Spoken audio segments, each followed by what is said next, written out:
We're talking with Troy Stouffer, who's running for 2nd Congressional District here in Maryland. Troy, welcome to the show. Thanks, Chris. Now, you're a new name here to politics. I was looking over your bio just a little bit. Now, you don't have a lot of history in politics, but you really seem to care about what's been going on a lot recently. Right, Chris. As you said, I've never held public office. I've never run for public office before this. I've always been more or less a spectator. I paid attention during election years and when major issues were going through, and I would vote, but I never really got involved because it always seemed like, well, other people were going to do that.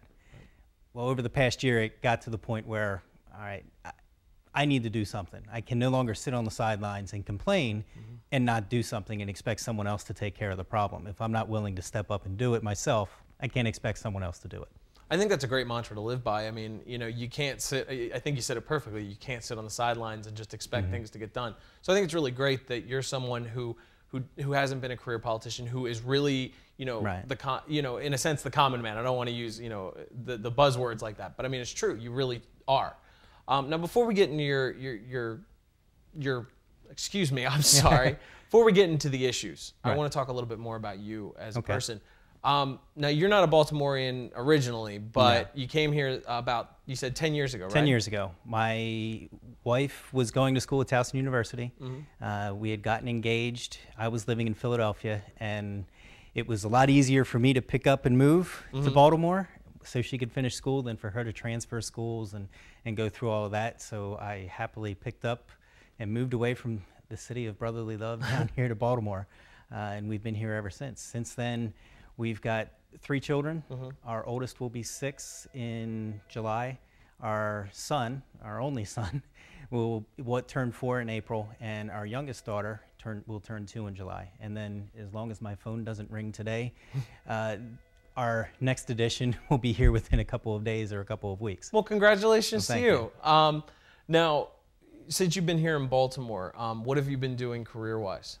I repair ultrasound equipment. If your residents have ever gotten an echocardiogram, I'm the one that makes sure the machine works. I don't actually scan and do the test, but I just make sure that the machine works and works properly. Hey, that's a vital part of any medical, making sure that equipment works properly, right? That's right. Now, before you did get into that career field, you were a military man, correct? Correct. I spent 6 years in the Navy. I served on board a submarine out of Norfolk, Virginia, which I loved. I would do it again. It was not, I quickly learned that it was not a career path for me, but I enjoyed my time there. It taught me some valuable life lessons as far as, even though someone holds a position of power or a position of leadership or even some great lofty degree, they don't necessarily have any common sense. Right. And in the military, you're required to follow those orders and respect the position, but not necessarily the person. And we had to apply that several times. Not always. There were some great officers, but quickly learned who had some common sense and who you could work with and who you couldn't.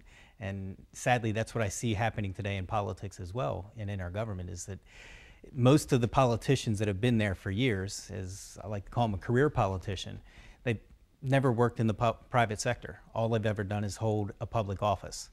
And they seem to have checked their common sense at the door. When they walked in, they figured, well, this is my career. What do I need to do to stay here longer? Instead of what actually works to solve the problems of the country and our state.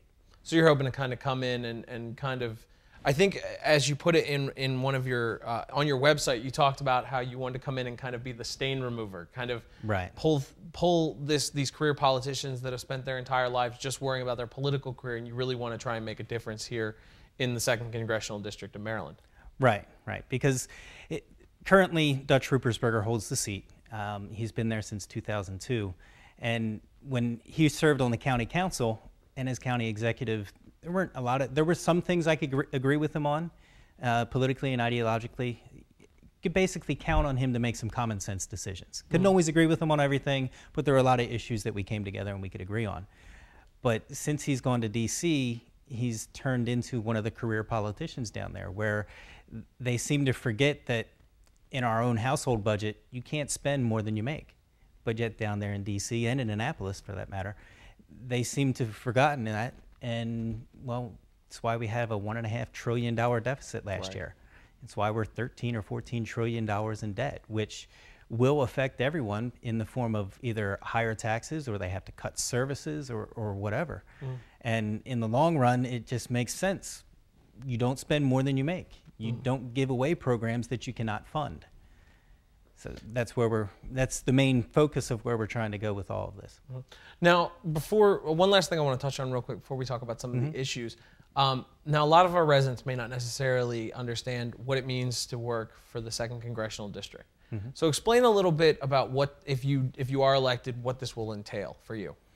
Well, for me, it will entail, I believe, the representative that will be in the House of Representatives for the 2nd District needs to listen to his constituents. You know, as far as, not to get too much onto the issues now, but as far as like the healthcare issue and the healthcare debate that we went through all last year and part of this year, poll after poll and the constituents and everyone else reached out and said, no, we don't like this in its current form. We don't want it. It needs to be changed.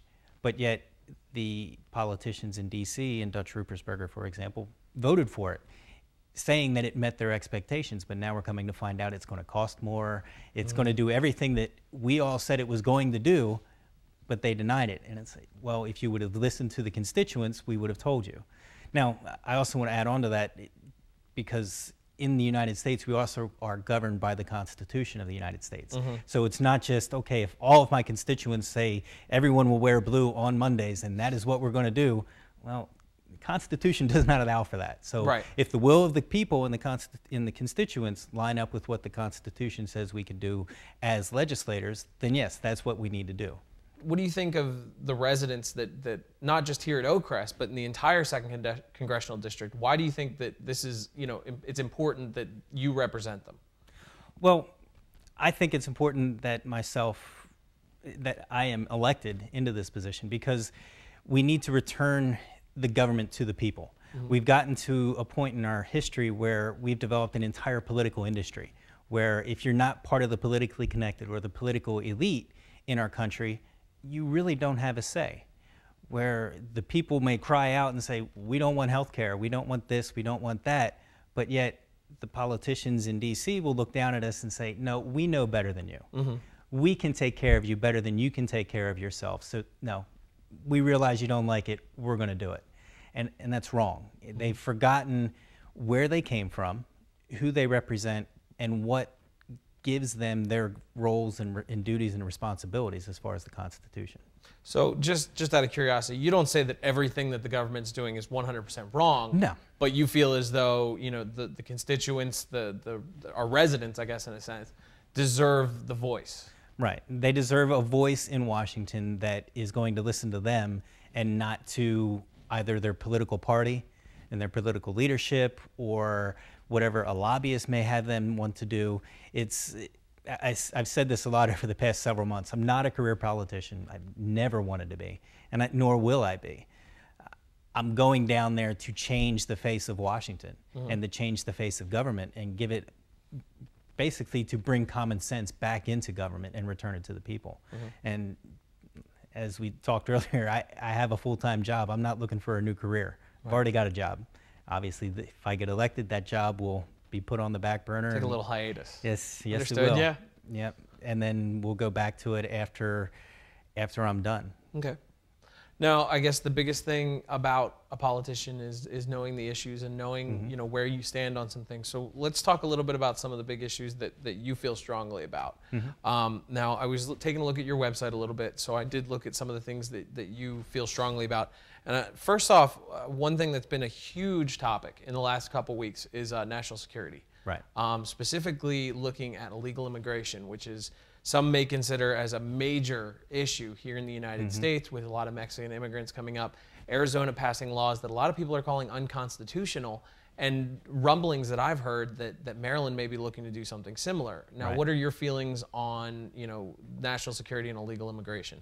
Well, starting off with the Arizona law, it's got a lot of bad press because, and what I find on the one hand amusing, on the other hand kind of scary, is that a lot of the people in Washington, D.C. that are opposing it very vehemently, yelling all kinds of things about it, when they're pressed on it, well, have you read the bill? Oh, no, I haven't read the bill.